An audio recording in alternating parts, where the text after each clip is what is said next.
En mi opinión, tanto el Tribunal Supremo de España como la Comisión Europea, en definitiva la Unión Europea, los órganos políticos de la Unión Europea, tendrían que tomar cartas en el asunto, ya lo están tomando, de la ley de amnistía, y si consideran que no cumple no solamente lo que dice la Constitución española, sino también lo que dice la Constitución Europea, las normas europeas al respecto,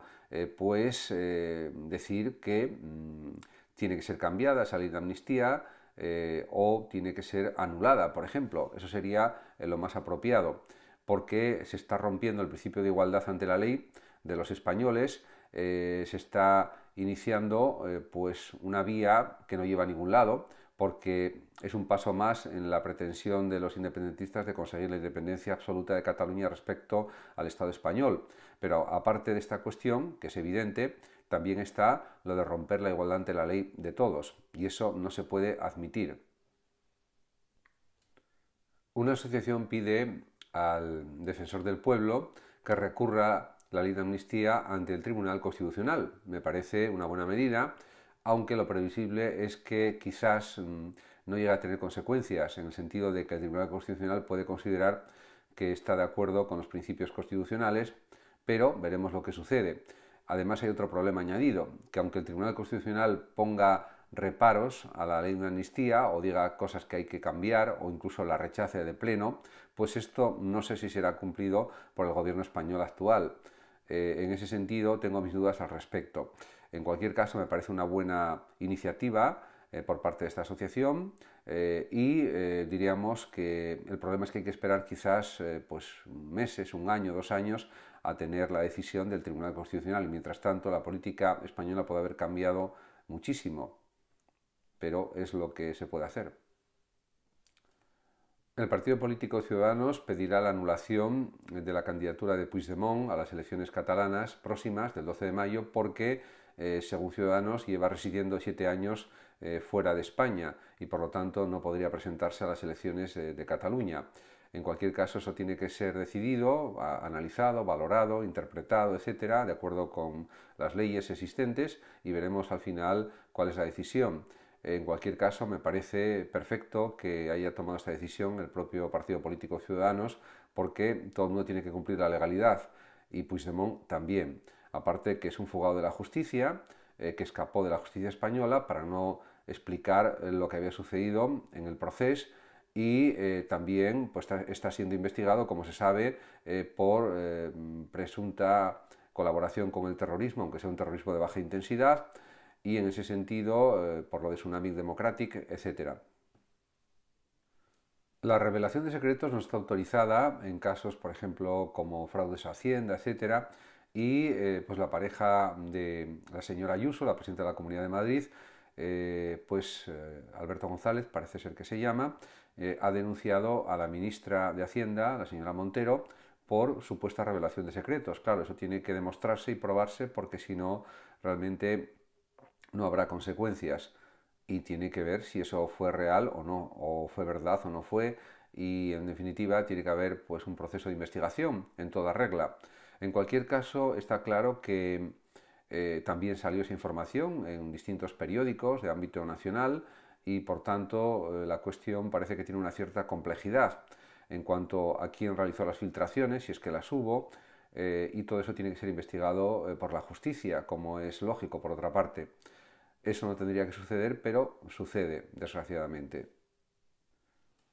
Parece que Puigdemont quiere regresar lo antes que pueda a España, y su abogado ha dicho en los medios de comunicación públicos y también privados en España hoy mismo que se arriesga a que lo puedan detener. Lógicamente, porque tiene que responder por sus actos, por las consecuencias de sus actos, de sus decisiones, en ese enfrentamiento con el Estado que tuvo lugar en el año 2017, y pues realmente tiene que responder ante la justicia. Es lógico que pueda ser detenido. No puede ser de otra manera en un Estado de Derecho, en un Estado que respeta las leyes, las normas, la Constitución, etc. En ese sentido, pues eso es lo coherente y lo racional. Lo que no es coherente y racional es que haya huido de la justicia y que pues haya ido al exilio, entre comillas, porque no es un exilio, simplemente pues ha escapado de la justicia y ahora tiene que volver a España a rendir cuentas ante los tribunales y a explicar sus conductas, y eso es lo que tiene que hacer.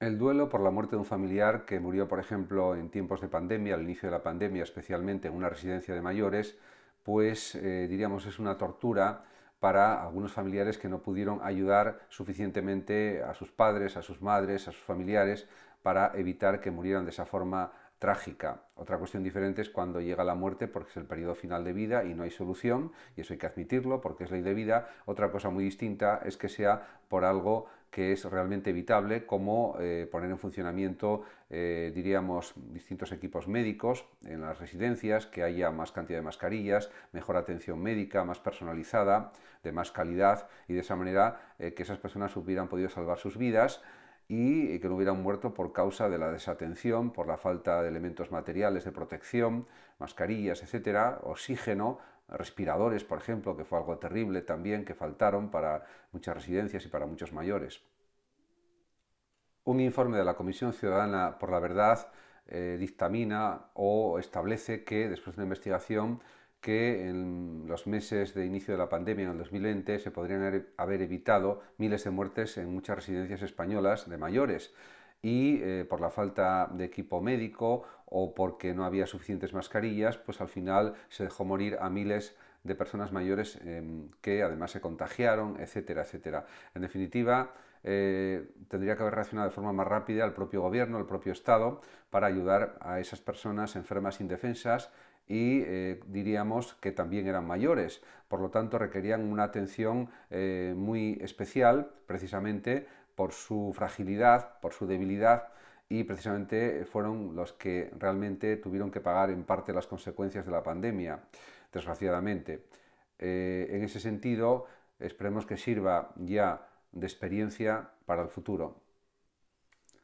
Está muy bien que el Open Arms haya llegado con una ayuda de 200 toneladas, este barco de esta ONG, para ayudar a los gazatíes que están pasando hambre, pero esta ayuda no es suficiente porque es una población de unos 2 millones de habitantes, con lo que se necesitan muchos más barcos que lleven